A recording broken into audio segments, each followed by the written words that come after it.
अटूट रूप से हमारे साथ बने हुए हो। इसके लिए मैं पूरे इलाके की, हमारे कार्यकर्ता, हमारी जनता, हमारे जितने भी बड़े बुजुर्ग, हमारे सम्माननीय जितने भी नागरिक हैं, उन सबको मैं हाथ जोड़ के दोनों हाथों से झुक के प्रणाम करता हूं।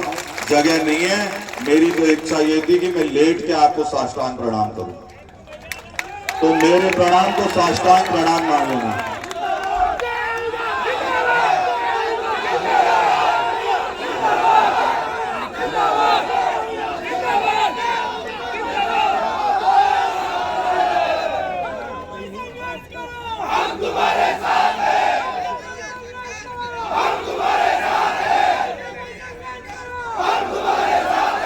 भाई, मेरे सारे लाडले भाइयों, मेरे सारे लाडले भाइयों, मेरे जोशीले भाइयों, मेरा जन्म ऐसे घर में हुआ है जहां पे संघर्ष हमारे जीवन की परंपरा है। मेरे पुरखों ने अपनी 10,000 साल पुरानी धरती इसलिए छोड़ दी, जो अविभाजित भारत की सबसे उपजाऊ जमीनें और सबसे ज्यादा धनी मंडियों के मालिक थे, उसने अपनी 10,000 साल पुरानी पुरखों ने वो जमीन छोड़ दी क्योंकि उनको अपना धर्म प्यारा था। तो मैं ऐसे परिवार में, ऐसी माँ की कोख से पैदा हुआ हूँ, ऐसे पुरुषार्थी समाज में पैदा हुआ हूँ जिन्होंने अपनी 10,000 साल पुरानी धरती अपने धर्म के लिए छोड़ दी। तो संघर्ष हमारे रक्त में है और संघर्ष करना हमारी फितरत में भी है, तो संघर्ष से कभी भागेंगे नहीं। आपने अभी आज कई लोगों के विचार सुने। हमारे भूपेंद्र जी भाई साहब सिख समाज के सम्मानित व्यक्ति हैं, मुबारकपुर नगर पालिका चेयरमैन। ये इन्होंने खुद कहा कि चुनाव में हमारे साथ बिल्कुल भी नहीं थे, लेकिन नगर पालिका को चालू करा के देने के लिए और करोड़ों रुपए लाने के लिए, स्टाफ लगाने के लिए मैंने बिना किसी जातिगत और राजनीतिक भेदभाव के प्रयास किया, जिसके कारण आज सभी पॉलिटिकल पार्टियों को चुनौती देते हुए भूपेंद्र जी भाई साहब यहां बैठे। एक बार जोरदार तालियां उनके लिए।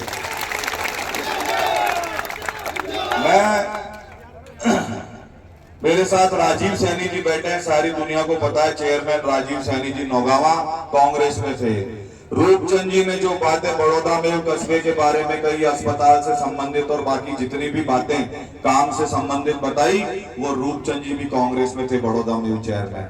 अगर आज ये लोग अपनी अपनी पार्टियों को छोड़ के आपके साथ इस जाजम पे बैठे हैं, आम आदमी के पास खोने के लिए कुछ नहीं होता, पर राजनीतिक आदमी के पास खोने के लिए बहुत कुछ होता है। तो जितने भी तमाम हमारे सरपंच आज यहाँ चुने हुए, पूर्व सरपंच हमारे रामजीलाल अंकल, मेरे को जब भी मिलते हैं बड़ौदा में वाले, तो मैं हमेशा उनको बोलता हूं कि अंकल घुटनों में दिक्कत हो रही है, घुटने बदलवा देते हैं। इस हालत में भी हाथ में कोई बैसाखी लेके, कोई छड़ी लेके आया है। ऐसे बुजुर्गों को मैं अपने आंसुओं से भी आपके पैर छू तो मैं आपका कर्जा नहीं चुका सकता।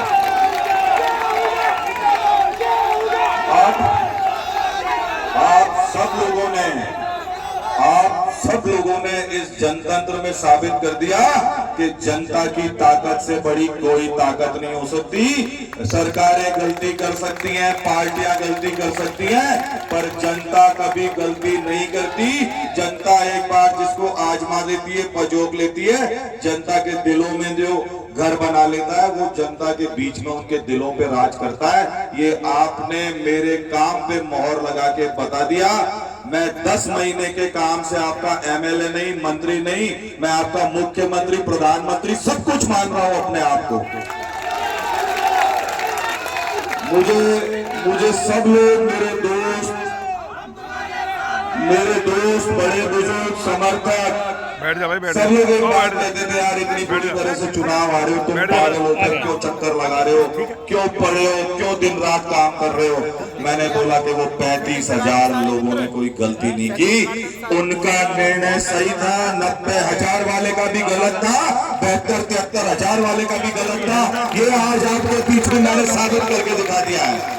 और मेरी ताकत आप लोगों, सब लोग यहाँ पे बात करते हुए कह रहे हैं कि हम पिछले चुनाव में जय भाई के साथ नहीं थे। आज सारी पॉलिटिकल पार्टियों को छोड़ के हम जय भाई की जाजम पे आके बैठे हैं। मैं तो बन गया भाई तुम्हारा प्रधानमंत्री, राष्ट्रपति, सब मैंने तो सब सिर माथे कर दिया।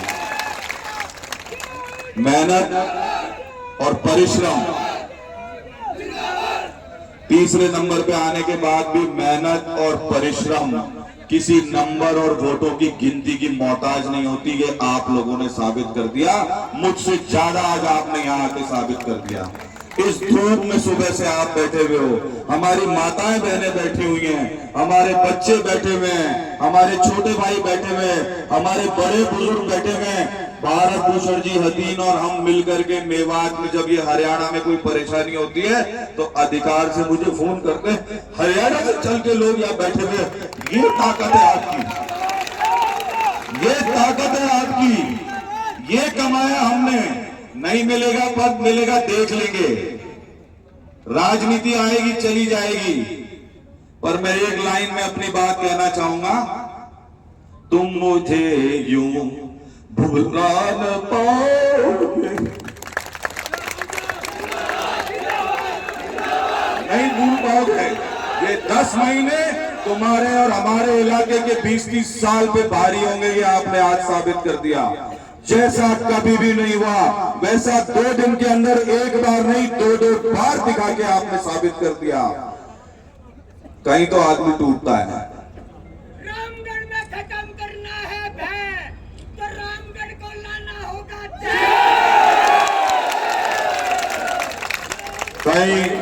कहीं आदमी टूटता है। मैं बताता हूं आदमी कहां टूटता है। आहूजा साहब इन दिनों बहुत बीमार हैं, उनकी तबीयत ठीक नहीं रहती, लगातार बीच बीच में हॉस्पिटलाइज भी हो गए, आईसीयू में भी रहे। उन्होंने मुझे बुलाया कल, मैं गया, बोले क्या कर रहा है? मैंने कहा सब आपके सामने है। मैंने तो सिर्फ फेसबुक पे एक पोस्ट लिखी थी, 1000 लोग आ गए तो मैं क्या करूंगा? बोले देख, पंडित दीनदयाल उपाध्याय जी के अंत्योदय को मत भूलना, श्यामा प्रसाद मुखर्जी के बलिदान को मत भूलना। जो लड़ाई अपन ने लड़ी विशेष रूप से एससी समाज के लिए, राजपूत समाज के लिए, राय सिख समाज के लिए, इन गरीब गुरबों को मत भूलना। अगर तू चुनाव लड़ेगा तो सबसे ज्यादा दुख मुझे होगा और किसी को नहीं होगा। आदमी कहीं तो टूटता है। मुझे उन्होंने कहा कि बाकी सब ठीक है पर पार्टी अपनी माँ है। होंगे लोग ऐसे जो माँ को एक दिन में डायन बना देते हैं। तुम कपूत नहीं हो, तुम सबूत हो हमारे परिवार के। तुम्हारे लिए माँ नहीं बदल सकते, सब कुछ बदल लेता है आदमी, माँ कभी नहीं बदलती, बाप कभी नहीं बदलता। तो यहाँ मेरे पास लगातार फोन आ रहे थे और मैं किसी के भी फोन नहीं उठा रहा था।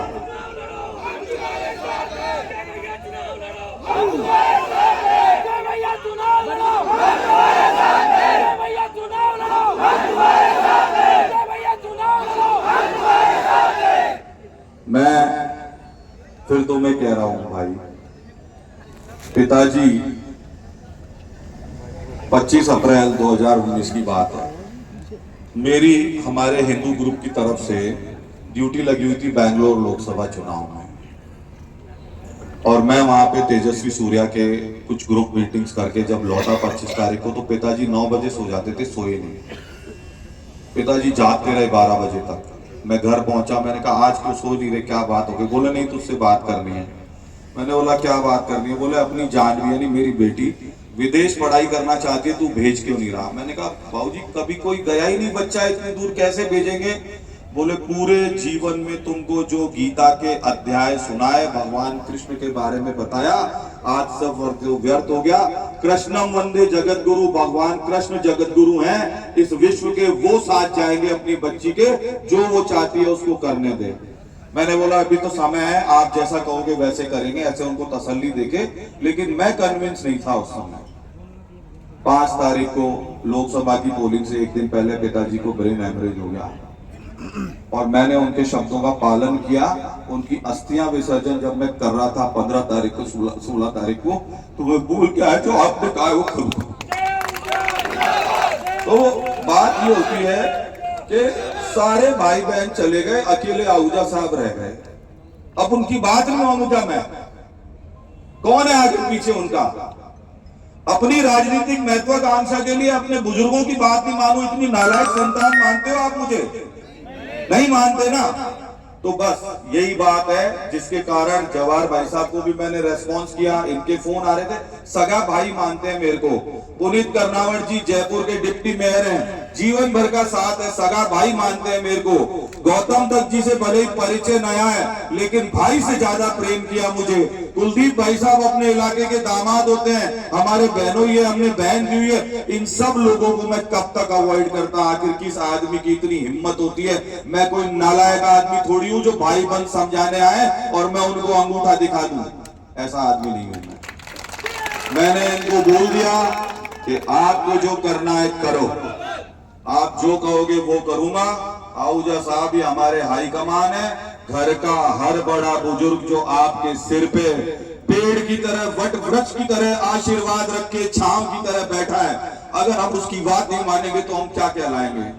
अरे कपूत नहीं है यार हम। दुनिया में सबको टाला जा सकता है। अगर आदमी अपने माता पिता, अपनी पत्नी, अपने बच्चे, अपने भाई बहनों को भी अगर निर्लजता से नकार देता है तो उससे ज्यादा निकम्मा कोई आदमी नहीं होता। बहुत सारे भावनात्मक पक्ष होते हैं। हो सकता है ये 10 महीने ऐसे हों कि राजनीति में यही 1-1.5 साल और 10 महीने का पीरियड लिखा था, तो भी मुझे कोई फर्क नहीं पड़ता। आज आहूजा साहब अगर खुश हो जाएंगे तो मैं बन गया देश का प्रधानमंत्री, मुझे इससे ज्यादा कुछ नहीं चाहिए। कल रात को भाई साहब के बहुत दबाव पे मैं यहाँ के कई बड़े बुजुर्गों से आज्ञा लेकर के जयपुर गया। इन्होंने कहा तुम जयपुर चलो, मैंने कहा चलो। वहां पे मुख्यमंत्री जी ने मुझे छोटे भाई की तरह डांटा भी, दुलार भी किया। कुल मिला के देखो भाई, मेरा तो मन भर गया, क्योंकि भजनलाल जी ने रोटियां बना के आहूजा साहब को खिलाई हैं जब वो एबीपी में थे। ऐसे तो हमारे रिश्ते हैं लोगों से, कैसे ठुकरा दें, कैसे नुगरे हो जाएं, कैसे नालायक हो जाए। सब कुछ हो सकता है, आपका भाई नुगरा नहीं हो सकता। चाहे 35,000 वोट दिए पर बदला 2 लाख वोट वाला लगा के दिया तुमको 10 महीने में। चाहे 35,000 वोट मिले पर बदला दिया 2 लाख वोट वाला। रामगढ़ की डिस्पेंसरी में सारे माफियाओं को तता बताते हुए अपने जोर से सोनोग्राफी लाके दी है। बड़ौदा में के अस्पताल का नव निर्माण करा रहे हैं। 5 करोड़ की सड़कें आई हैं। 28 गांव में रुके हुए जल जीवन मिशन का काम चालू कराया है। जितने जीएसएस की जमीनें पेंडिंग थी, आप लोगों की सुविधा के लिए उन सब जीएसएस की जमीनों के अलॉटमेंट की कार्रवाई की है। दलित समाज, प्रजापत समाज की 70 जमीनें भू माफिया, लैंड ग्रैबिंग करने वाले जो लोग यहाँ पे हैं, गुंडा तत्व, उनसे मुक्त कराई है। 35,000 का बदला 35 लाख जैसा दिया है। इसलिए बोलता हूं कि तुम मुझे यूं भुला ना पाओगे। जब कभी भी सुनोगे गीत मेरे, तुम हमेशा यूं ही गुनगुनाओगे। तुम जय आहूजा को यूं कभी नहीं भुला पाओगे। अब चलते चलते मैं तो बैठ रहा हूं, बात अपनी हो गई मेरी पूरी। सबसे पहले तो मैं हमारे माननीय अध्यक्ष जी और पंचों से कहूंगा कि अभी भी मेरे जीवन की डोर आपके हाथ में है अध्यक्ष जी। मैं अकेला निर्णय लेने वाला कोई नहीं हूं। पंचायत जब बैठती है तो किसी की कोई औकात नहीं होती। मैं इस पंचायत का एक अदना सा वो व्यक्ति हूं। जब समाज में 2 पक्षों में झगड़ा हो जाता है, विवाद हो जाता है, तो पंच फैसला करते हैं उस झगड़े का समापन कैसे होगा। थाने थपाने नहीं करते हम आजकल भी। आज तक भी गांव में 70%, 80% मामले पंचायत करके सुलटाए जाते हैं। तो मेरी पीड़ा के लिए ये पंचायत जोड़ी गई है।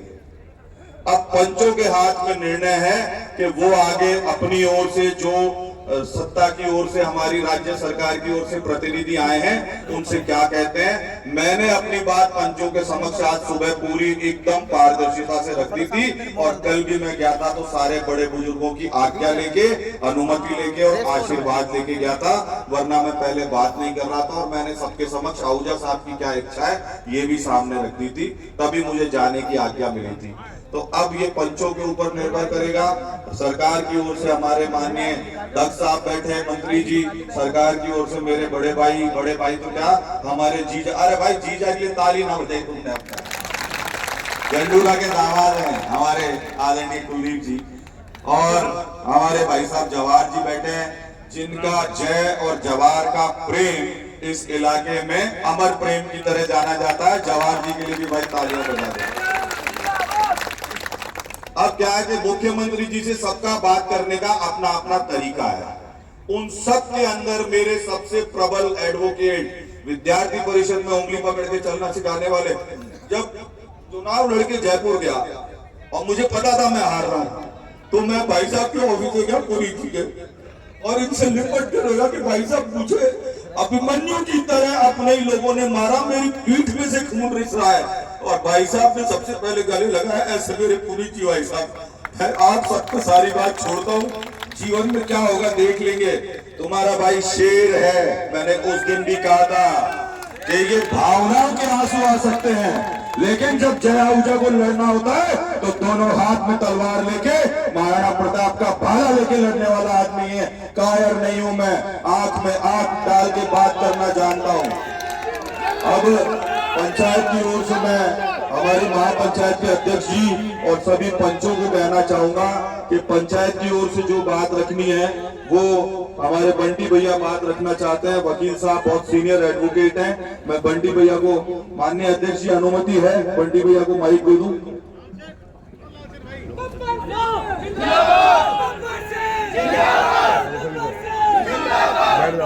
आदरणीय राजस्थान सरकार के मंत्री महोदय, विधायक साहब, मेयर साहब, हमारे यहाँ के प्रभारी मंत्री जी, सभी जो आज मंच पर विराजमान है, सम्मानित अतिथिगण, उपस्थित जनता समूह, मातृशक्ति, सबको मेरा प्रणाम। आज उपस्थित सभी महानुभाव जो यहाँ पर बैठे हुए हैं और आए हुए हैं जयपुर से, राजस्थान सरकार पूरी यहाँ पर बैठी हुई है। माहौल आप देख रहे हैं किस प्रकार जन सैलाब आज एक व्यक्ति के लिए दुहाई दे रहा है। ये वो सीन है, कुछ समय पहले वक्ताओं ने बोला था कि जब राम को वनवास दिया जा रहा था तो प्रजा रो रही थी, प्रजा उनके पीछे भाग रही थी और राम जी कह रहे थे कि प्रजा को सुमंत जी प्रजा को रोको, ये नगर सोना हो जाएगा। ये राम जी सुमंत जी कह रहे थे, प्रजा रो रही थी कि राम जी आप हमको मत जाओ, तुम्हारे हम वनवास चले जाएंगे। अब आप सोचे, अपने मन पर हाथ रखकर एक व्यक्ति के लिए इतने, और मैं थोड़ी देर पहले देख रहा था भाई साहब भावुक हुए, सारी प्रजा सब हो रहे थे, कितना भाव बेहद दृश्य है। कुलदीप धनखड़ जी बैठे हुए विराटनगर से विधायक साहब हैं। मेरा एक छोटा सा काम जयपुर हुआ, उनसे मिलना हुआ, इनसे मेरा परिचय पूर्व में नहीं था और अब भी मुझे पहचानेंगे नहीं, लेकिन मैं एक बार इनसे मिला हूँ।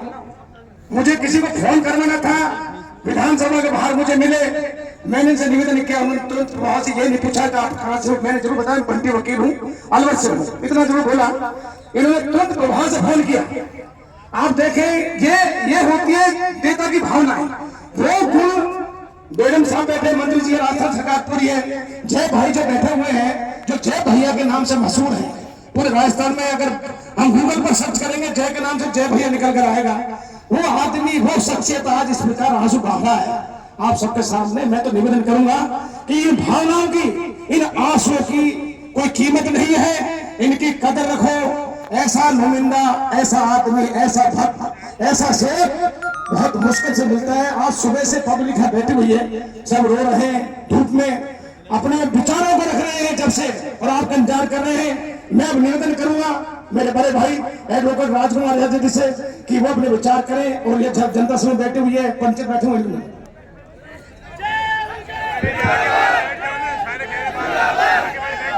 ज्यादा लंबा समय नहीं लेंगे, सुबह से बैठे हैं आप लोग।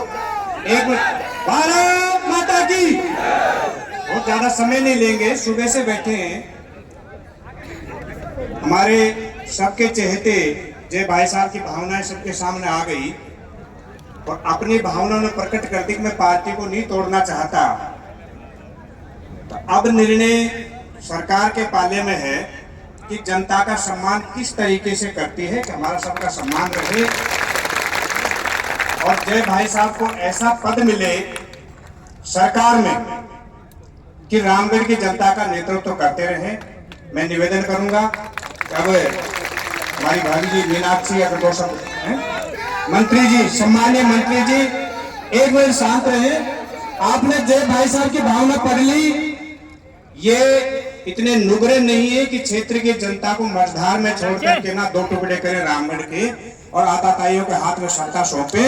इतने नुगरे नहीं है, इनकी भावनाएं आ गई और उन भावना के अनुरूप सरकार भी इनकी भावना समझती है, इनकी ताकत को समझती है, इनके कार्यशैली को समझती है, इनके प्रभाव को समझती है। इसलिए माननीय मंत्री जी अब जो घोषणा करेंगे सर माथे पे लेकर, जो अच्छी घोषणा करेंगे सर माथे पे लेकर सभी ध्यान देंगे। मैं आमंत्रित करूंगा सम्माननीय मंत्री जी मैडम जी से कि अपना उद्बोधन दें। मंत्री जी, उससे पहले मंच की तरफ से आदेश आया है कि विधायक श्री कुलदीप धनखड़ जी जो संबोधन देंगे, विधायक श्री कुलदीप धनखड़ जी। एक बार जो सामने खड़े बैठ जाए तो पीछे वालों को गिर जाएगा। बैठ जाए थोड़े सामने वाले, प्लीज बैठ जाए। एक बार जिस मिट्टी में हम विराजमान हैं, जिस मिट्टी में हमने जन्म लिया, उस मिट्टी को एक बार प्रणाम करेंगे, लेकिन आपके दोनों हाथ खड़ा करके मुट्ठी बंद करके भारत माता की, भारत माता की जय जय श्री राम, जय जय श्री राम। आज के इस बहुत ही शानदार जानदार कार्यकर्ताओं की बैठक में उपस्थित राजस्थान सरकार के सहकारिता मंत्री और राजस्थान के मुख्यमंत्री माननीय भजनलाल जी की सरकार में बहुत ही ऊर्जावान मंत्री आदरणीय गौतम जी दत्त साहब, हमारे राजस्थान के किसानों का नेता गृह राज्य मंत्री मेरे लाडले भाई जवाहर जी बेडम साहब, हमारे जयपुर के महापौर भाई पुनीत कर्णावट जी, सभी भारतीय जनता पार्टी के कार्यकर्ता बहनों और भाइयों, और आज की इस बैठक में अब जिनके सानिध्य में हम सब लोग एकत्रित हुए हैं, और केवल रामगढ़ की आवाज नहीं, जिन्हें ज्ञानदेव जी आहूजा की आवाज राजस्थान की विधानसभा के माध्यम से वो राजस्थान में गूंजती थी, उनके राजनीतिक वारिस आपके सबके बहुत दिलों पर राज करने वाले मेरे भाई जय भैया जी, आप सबको मैं बहुत बहुत प्रणाम करता हूं, धन्यवाद देता हूं, स्वागत करता हूं, अभिनंदन करता हूं। मैं एक सामान्य से काश्तकार का बेटा हूं, बहुत लंबे समय तक संघ की राजनीति करता आ रहा हूं। अब की बार आप सबकी कृपा से, सबके सहयोग से राजस्थान की विधानसभा में जाने का अवसर मिला। आपके यहाँ टिकट घोषित हो गया, जय भैया ने चुनाव लड़ा, संघर्ष किया। मैं भी इस विधानसभा के बारे में आप जितना तो नहीं जानता, लेकिन थोड़ा सा जानकारी रखता हूं, क्योंकि 1991 से आपके साथ जुड़ा हूं। जब भी ज्ञानदेव जी आहूजा किसी राजस्थान के कोने में मिलते थे, तब मेरा परिचय कराते थे कि हमारे मेहमान। भाई और बहनों, एक बात जरूर कहना चाहता हूं, जय भैया को जितना आप लोग प्रेम करते हो, उससे कम प्रेम राजस्थान के मुख्यमंत्री भजनलाल शर्मा जी भी उससे कम प्रेम नहीं करते हो, आपसे ज्यादा प्रेम करते हैं। ये बात सही है। पिछली बार चुनाव लड़ा जय भैया ने, अब की बार पार्टी का कैंडिडेट दूसरे व्यक्ति को बनाया, लेकिन हमेशा बनने से ज्यादा बनाने वाला बड़ा होता है। और एक बात कहना चाहता हूं, मैं राजस्थान के मुख्यमंत्री भजनलाल शर्मा जी के सानिध्य में जवाहर बेडम जी विराजमान है, गौतम दत्त साहब विराजमान है, पुनीत भाई विराजमान है। आप सब लोगों को मैंने हमेशा देवतुल्य की जनता के रूप में स्वीकार किया, भारतीय जनता पार्टी के देवतुल्य के रूप में आप सब लोग हो। एक विधायक के विधानसभा क्षेत्र में होता है, लेकिन एक मैं आपको वचन देकर जाना चाहता हूं, सारी की सारी बात तो जवाहर बेडम जी और हमारे गौतम दत्त साहब करेंगे, लेकिन जय भैया एक विधानसभा नहीं, एक जिला नहीं, राजस्थान के जनता के साथ साथ राजस्थान के भारतीय जनता पार्टी के साथ साथ राजस्थान की सरकार में रहकर आप लोगों की सेवा करेंगे, इतना वचन देकर जाना चाहते हैं।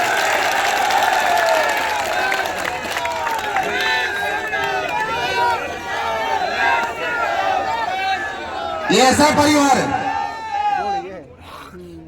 जो पदों की लालसा रखता नहीं, जिन्होंने हमेशा हिंदू धर्म के लिए संघर्ष करने का काम किया है।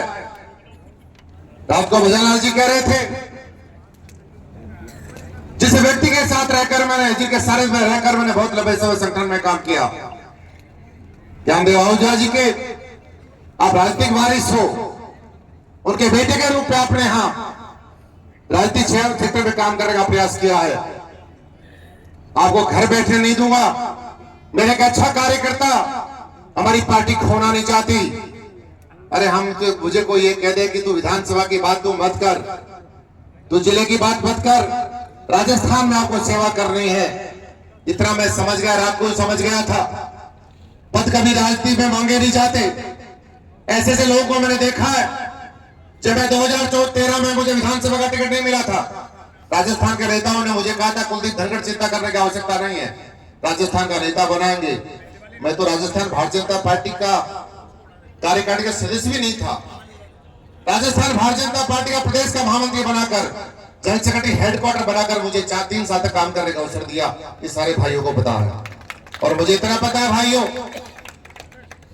जिस परिवार ने हमेशा संघर्ष किया हो, रात को भी उन्होंने कहा था मैं पदों की लालसा नहीं है, लेकिन मैं इतना कह सकता हूं, राजस्थान के मुख्यमंत्री और राजस्थान भारतीय जनता पार्टी के अध्यक्ष हमारे जय भैया को, जिसका बहुत ज्यादा प्रेम करते हो, केवल जिला स्तर पर समेटना नहीं चाहते, सरकार में रहकर राजस्थान का सिरमौर बनाकर आपके जय भैया का उपयोग करेंगे। लेकिन एक प्रार्थना करना चाहता हूं आप सब लोगों से, हमें अपना धर्म नहीं निभाना है। जिस धर्म युद्ध की हम लड़ाई लड़ रहे हैं, इस विधानसभा की परिस्थितियों को आप लोग जानते हो। इस विधानसभा क्षेत्र में क्या क्या होता है, ये आपसे ज्यादा कोई समझ नहीं सकता, आपसे ज्यादा कोई जान नहीं सकता। ये धर्म युद्ध है। इस धर्म युद्ध में हमारी आहुति जरूरी है भाइयों। कई बार भावुकता में कई हमारे जैसे नौजवान दोस्त को गलती भी कर बैठते हैं, लेकिन हमारा धर्म तब निभेगा जब भारतीय जनता पार्टी का प्रत्याशी और हमारा कमल का फूल राजस्थान की विधानसभा में जीत कर जाएगा। मैं आप लोगों के चरणों प्रार्थना करना चाहता हूं, ज्ञानदेव आहूजा साहब के सम्मान के खातिर, मेरे जय भाई के सम्मान के खातिर और राजस्थान का ओजस्वी मुख्यमंत्री भजनलाल शर्मा जी के खातिर दिन रात एक करना। राजस्थान में सरकार है, 4.5 साल तक हम काम करेंगे। लोकसभा हमारी है, भारत सरकार में मंत्री भी हम हैं। एक एक विचार सब कार्यकर्ताओं से बातचीत करके आपके विकास के काम को आगे बढ़ाने का काम हमारी पार्टी करेगी।